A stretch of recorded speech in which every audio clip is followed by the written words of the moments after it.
Welcome to Spirit-Filled Girl Talk, where conversations go deeper, hearts grow stronger, and Jesus is at the center of it all. We're not here for gossip, cattiness, or superficial chatter. We're two best friends, more like sisters, brought together by God, having the kind of real, raw, and honest conversations that fill your spirit and speak life into your soul. From grief to growth, body image to breakthrough, marriage to motherhood, friendship to faith, we are going there. The messy, the meaningful, the hard, and the holy.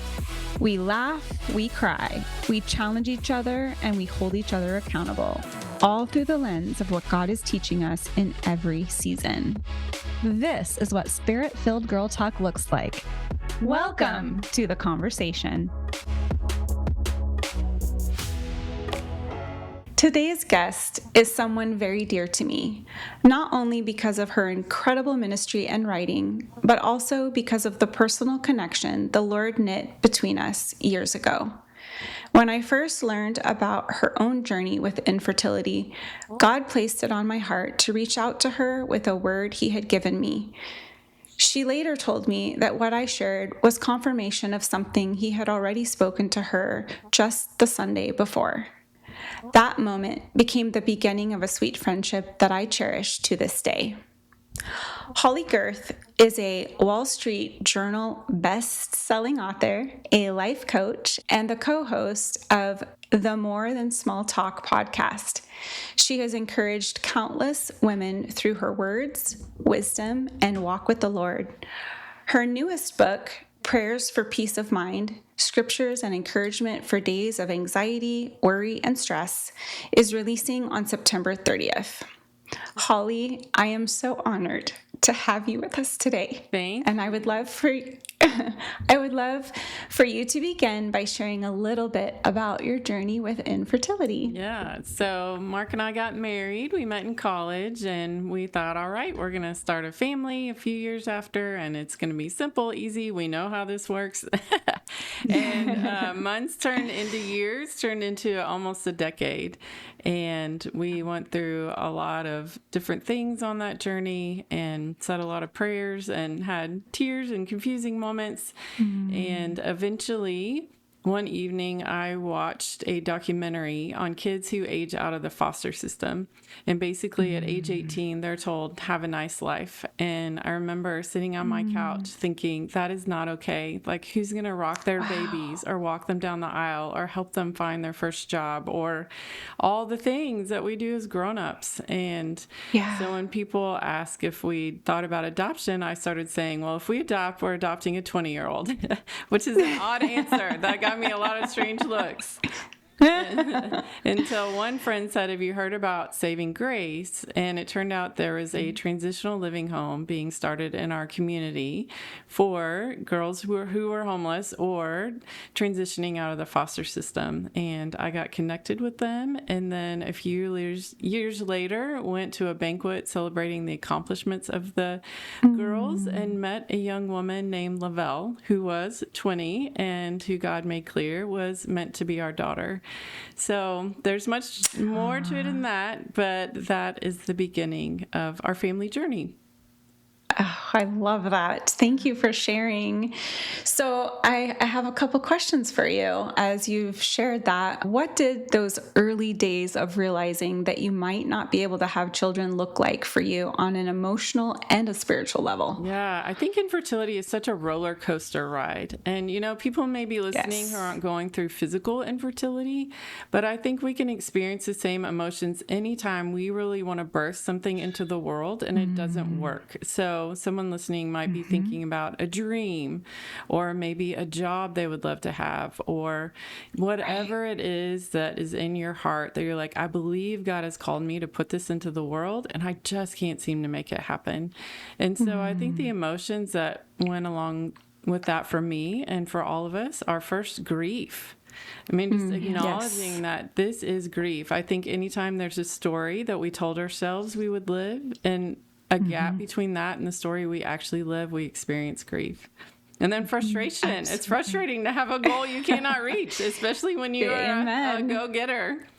And then I think just the roller coaster of hope of saying 1 month, oh, maybe this is it. And then no, it's not again. So that hope, disappointment cycle, I think were the 3 primary things: grief, frustration, and the hope and disappointment cycle.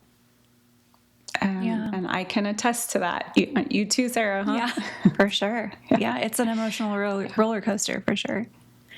Yeah, absolutely. And so I'm curious, from your perspective, I know infertility can impact relationships in various ways. And so I'm curious if you wouldn't mind sharing how it impacted your marriage and what role faith played as you and your husband navigated that season.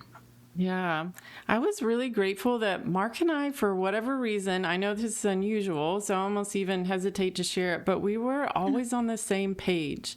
And that was such a gift, to say, do you think we should move forward with this? No, I don't. Do you think we should try that? Yes, I do.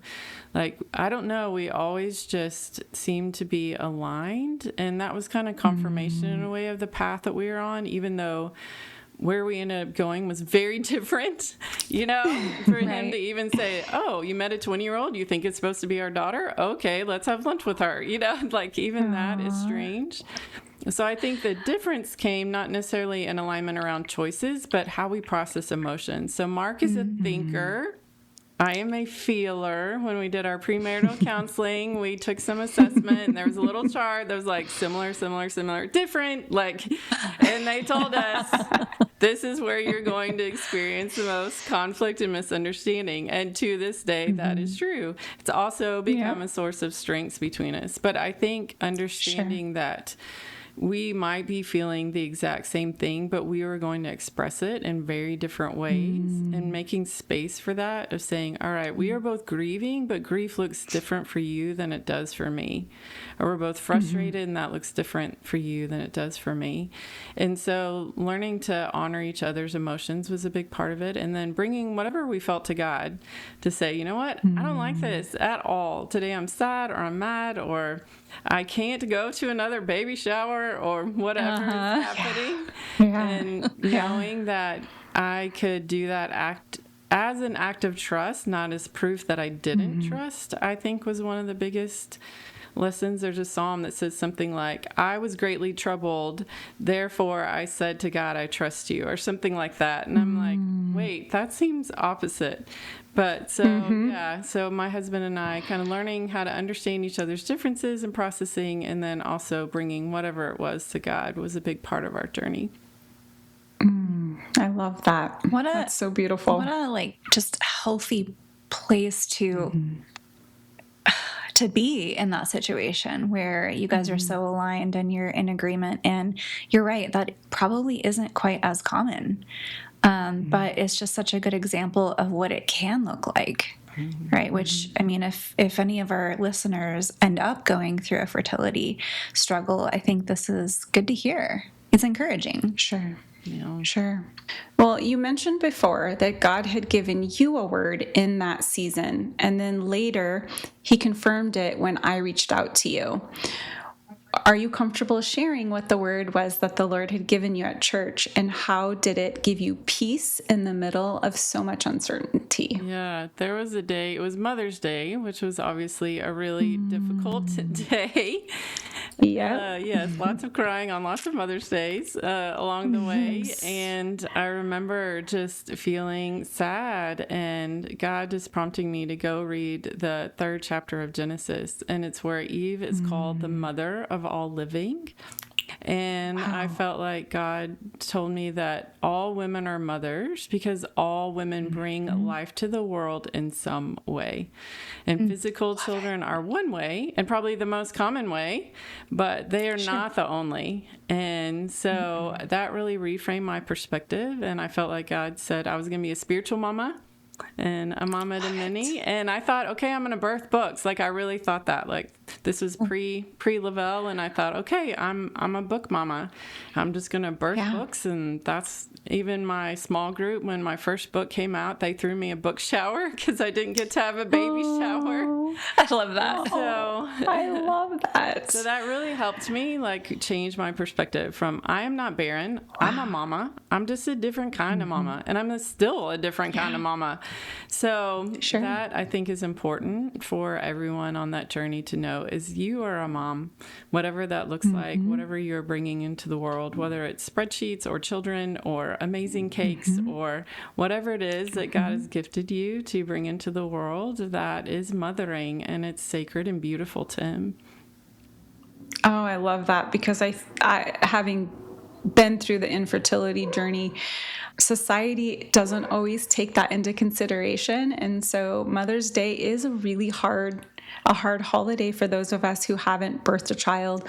But you nailed it. I mean, we are mothers. Most of us were born with a nurturing nature. And so it's just beautiful to watch how God uses that for His glory in whatever season it looks like for whether it's, raising kids or bonus kids or birthing books or anything that we create that He calls us to. It is so beautiful. Thank you for sharing that. I love that. Yeah. So how have you seen God's faithfulness through the years in light of that word? Yeah, so I have birth books, which has been really fun, but also just my daughter coming into my life, Lavelle being the answer to so many prayers. And it hasn't always been easy, but we have seen God's hand in our family in so many ways. So, for example, around the time Lavelle met us, she also met her husband. So she got married, and they now have 2 littles. Eula is 8, and Clem is 5. They left for Disneyland today, so that is exciting. But Awesome. when Lavelle changed her last name legally to ours and all of that, it was August 28th, and we celebrated it every year. We called it Gerth Day, and we celebrated it like a birthday. And I love that. That's awesome. That is so cute. Yeah. Eula was born on Gerth Day. Oh, wow. No way. That's amazing. Yes. Aww, so it was, what a blessing. like, God was like, you thought my timing was off. And I always had it down to the exact day. And then the day that Lavelle's final adoption paperwork came through was my anniversary date. So the day that the 2 people I love who are not blood related to me have the same date too. So that's amazing. So just seeing things like that along the way. And then just Lavelle's story, she just got fully licensed as a counselor. She now works with kids like her. And her resilience and hard work and all the healing she has done and going full circle. And taking our kids to Disneyland. I mean, that's Jesus and redemption, and really what I think He wants to give all of us in our stories, whatever we are living. Yeah, so true. That is so beautiful. Well, it sounds like in God's perfect timing, He brought Lavelle into your life, and I love that. And I love watching you guys do things as a family now. It's just so heartwarming to get to see on social media. So it's fun. So tell us a little bit more about how you first met her. What led you to your heart connection with her? I know that you said you met her where she was graduating and all of that, but tell us a little bit more, whatever you're comfortable with. Yeah, so after that banquet, Lavelle reached out. The girls had gotten a copy of one of my books, actually, and she somehow got my text number and wanted to send me a thank you message. And so when she did, I said, do you want to have lunch? And she was like, sure. I don't think she knew quite what to think. So I met with her, and at the end of our lunch, I remember she said, do you have kids? And I said, no. And she said, well, you can just be my mom. And so that was really our first little get together. And then Mark started spending time with her too. And it wasn't an all at once thing, it was a process of God just saying, okay, I'm creating a family here. I love the word covenant in the Bible. And that is how I think of it. Like, God chose us to be His people, and it was a process. And it wasn't about just a legal contract. It was a covenant. It was a relational bond. And when I think of our family, that's how I think of it.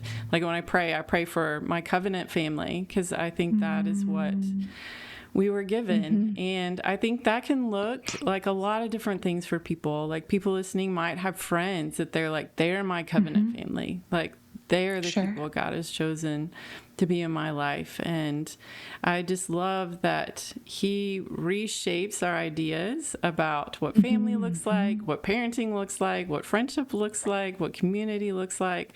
But it's always in alignment with that idea of I have created you to not just be in community, but in covenant with each other. And that reflects how he loves us too. Yeah. That's beautiful. It is. And on that note, what was it like to step into motherhood in such a unique way? Not through, the adoption of a child, of a baby, but an 18-year-old. Yeah, it was startling at times for all of us. One thing, I was clueless. Lavelle had a baby, and she'd be like, what do I do about this? And I'm like, I don't know. We got to Google it or call my mama. I have no idea. And obviously she had walls, justifiably so. We didn't know all the ways to love her well and vice versa. We were talking about that the other day. We have family dinner every Sunday, and last Sunday we were celebrating this year's Gerth Day a little late, and we were talking about what made it work.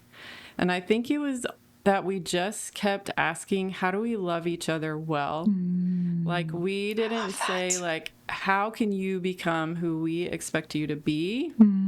Either direction. She didn't ask that of us, and we didn't ask that of her.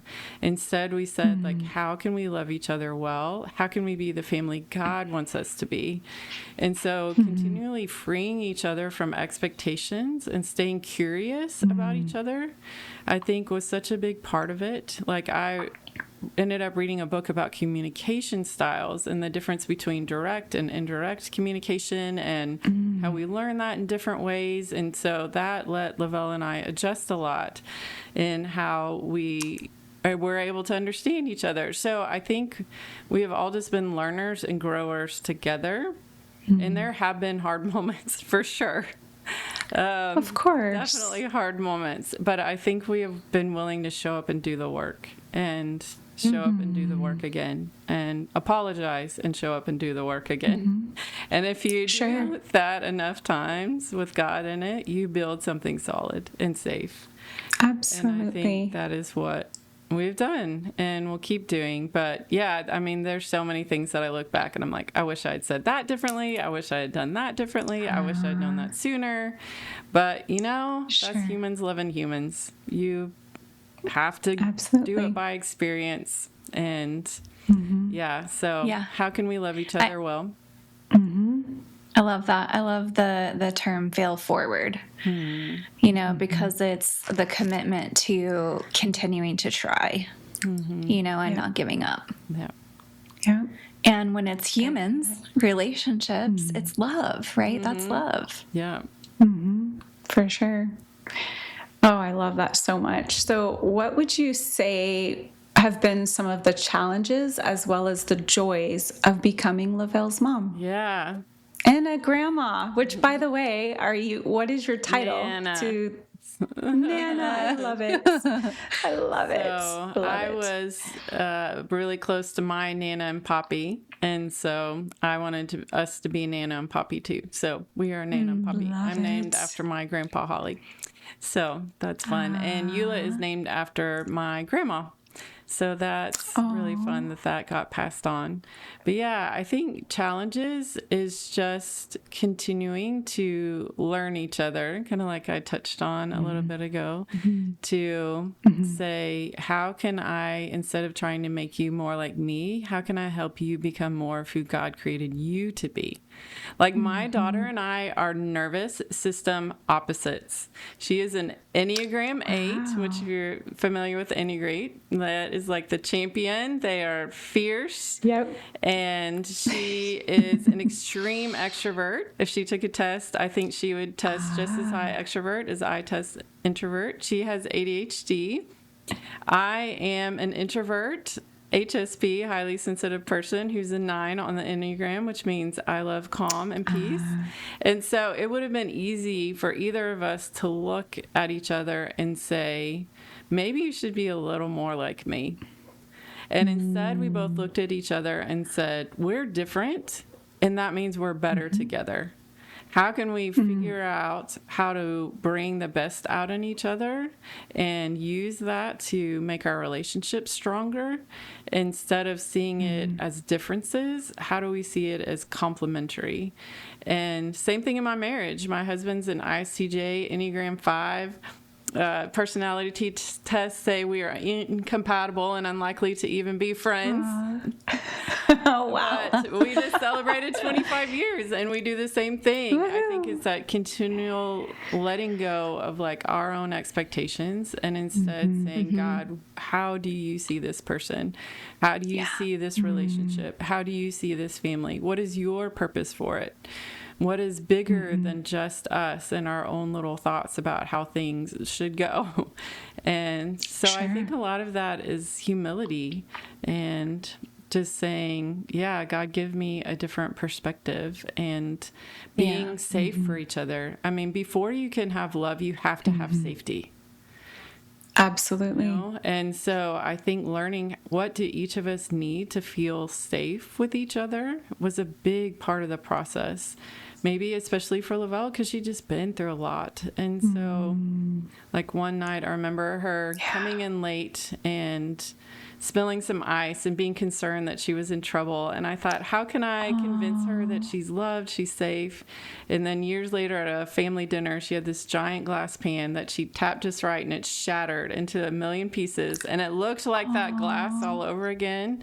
And so I paused and looked at her and thought, what is she going to do? And she looked at me and she threw back her head and laughed. And I was like, there we go. That is what we have been moving toward. And so I think, that question, how can I love you well right now? How can I help you become more of who God created you to be? And how can I make you feel safe in this moment? And if you keep doing that over and over again, then it will take you through a whole lot. And I think that question is beautiful, and you touched on this too, in any relationship. Because I think it's really easy for us to get in a relationship and I think we all come with expectations, right? We have our own needs, but it's so important for us to stop and ask that question, like, how can I love you well? Because if both people are doing that, you will succeed and it will be a beautiful, healthy, Christ-centered relationship. I love that so much. Thank you for sharing that. Yep, absolutely. Good tips for any relationship for sure. Yeah. You know, Holley, your story brings so much hope. And I know even still, there may be women listening who are still in the middle of infertility, or perhaps they've even, accepted that motherhood won't look the way that they've dreamed. And so I'd love for you to speak directly to those women's hearts.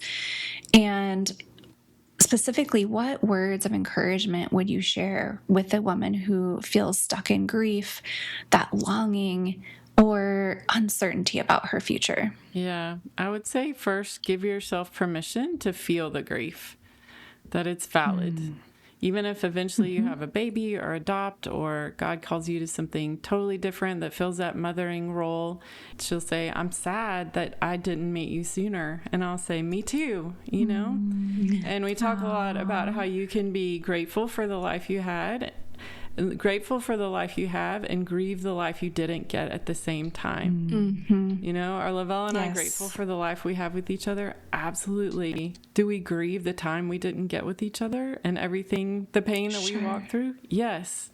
Both and so finding at least one person who gets it, who will walk through with you and won't say ridiculous things to you. Because, when you're going through infertility, you get all kinds of advice. So, oh my gosh. Yes. So a safe person that on any given day, you can say, I am crying in the bathroom again. I am sitting in the car outside the baby shower. I cannot go to church this morning because it's just too hard.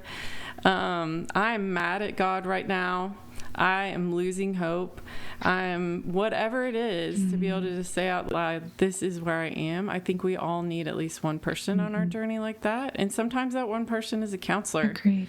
You know, I still go to counseling several times a month, and that is super helpful to have that space. And so find at least one person that you can grieve with. My counselor recently said, you know, to heal, we need to grieve and we need to mourn. And she said, grieving you do on your own, mourning you do with other people. And you have to have both to heal. And I think that is true. And so I think those things. And then, yeah, I think the hardest part is surrendering what you think it will look like. You know, and you can't see my face, but I like cringed when I said those words because I know that is the hardest, most painful, easier said than done thing. But I know the moment when I began to find freedom in my story was when I could finally open my hands and say, okay, God, I know what I want this to look like, but here it is. I give you permission to make it into something completely different. And so I think that as painful as it is, surrender does eventually lead to healing and freedom. So not as a way to bypass the emotions that we have, but as a way to say, I don't have to carry this on my own. There's someone bigger than me who's still in this story, and it's not finished yet. So I think those are some of the things. Yeah. Beautiful. Yeah. So for the women who don't feel called to adopt, what would you say peace looks like for them or could look like for them in this season? I would say finding another way to mother, which is using your gifts somehow. You know, I have a dear friend that we walked through this whole infertility journey together. She is still my best friend after 20 years, and she never had kids. She had a medical issue. She had to have a hysterectomy. They didn't adopt, but she has several young women in her life now that she mentors. And she has, for a while, she hosted college students at her house from a local college and poured into them. And so she has said, I have a gift for nurturing, and I'm going to use it, even if I don't have a kiddo to pour it out on. She's right now, even one of her she's close to her niece, and her niece's baby needs heart surgery. And so she's spending a lot of time with them in a mama role. And so I would say, I think Beth Moore, I read this from her during this season. I think she said something like, God will not let your desires go unfulfilled. So will your desire for a baby go unfulfilled? Possibly. Will your desire to mother go unfulfilled? I truly believe it won't. Like, I truly believe that desire is in you for a reason, and God will not let that go unfulfilled. And so again, with all the grief and anger and all the things you need to do along with it, just saying, God, you have given me this desire. It will not go away. Give me another way to mother.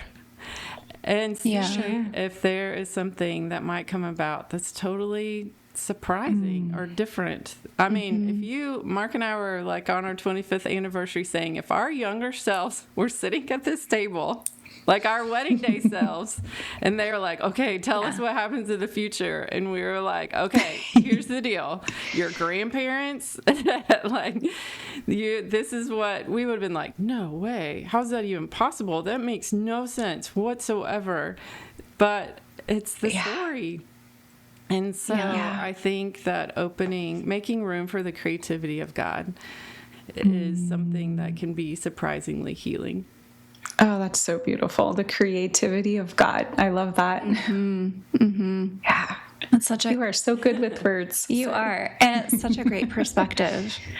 You know, you have walked through grief and found peace in places many wouldn't expect.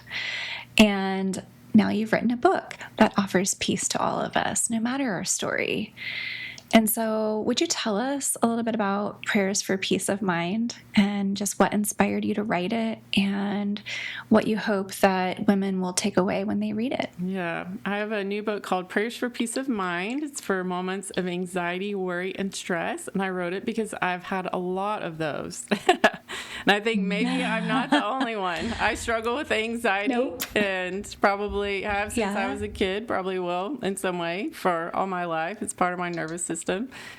But I found that we often need little bitty peaceful pauses in our day. And so that's what this book is. It's 100 really short devotionals with 100 short prayers that you can pull out whenever you need something to just bring more peace to your life. You could use it every morning as a rhythm or as a little reference that you keep somewhere that you can pull out, or as a gift to someone that maybe is going through infertility or another grief or loss. And you're like, I don't know what to say. I don't know how to comfort them.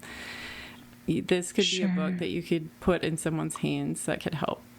I love that.